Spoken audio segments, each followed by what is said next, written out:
Hello, I'm Ann Drucker here with our video market update for August 2024.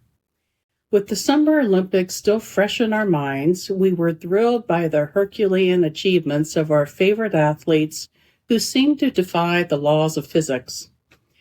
But there's a special place in our hearts for the underdog who surprises everyone and rises to the pinnacle of success in their sport.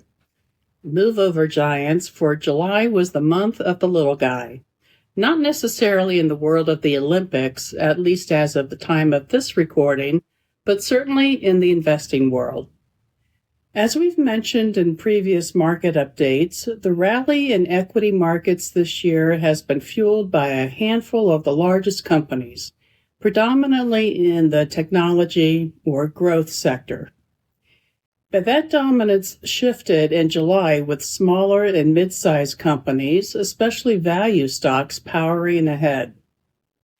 Small cap stocks were up 10% in July, while large cap stocks were negative. Value stocks were up almost 5%, while growth stocks were negative. So why the loss of love for the large cap leaders that have been driving market gains? There were several catalysts that stoked the stampede from the market favorites and into small cap and value stocks last month. One, the jobs report for June and second quarter GDP were both better than expected, providing evidence that the economy is humming along. Number two, inflation data has continued to move in the right direction to provide the all-clear signal for the Federal Reserve to begin cutting interest rates. And finally, while the Fed left rates unchanged at their end of July meeting, Chair Powell indicated we could expect the first rate cut in September if current conditions continued. Since small cap stocks have underperformed their large cap cousins this year, investors see possible opportunities for small cap space to play some catch up. In last month's market update, Ron Ruff presented our concern about how few stocks were participating in the rally. Certainly a broadening of the rally to include companies beyond a handful of stocks would be a welcomed and healthy sign for the markets. Of course, there's no guarantee that this rotation into small cap stocks will last. Smaller companies tend to thrive in an environment of solid economic growth combined with lower interest rates because they tend to have higher borrowing costs. But small companies will struggle more than their larger brethren in a recession, so any hint of economic weakness could send small cap stocks tumbling back down. This chart shows that we've seen several fits and starts with a good amount of choppiness in that space over the past several years. Now we'll move to the changes we made to the portfolios in July.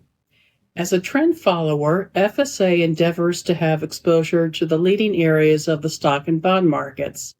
To that end, our equity-oriented strategies had leaned over to the large cap growth stocks throughout the year. However, as signs of weakness began to show in July, we did reduce exposure to large cap growth stocks in our core equity and tactical growth strategies. We did the same in conservative growth, though to a lesser degree, given that this strategy has less exposure to growth stocks. On the buy side, we did initiate a small position in small cap stocks and some accounts within the tactical growth strategy, since we tend to make first moves in our more aggressive strategies.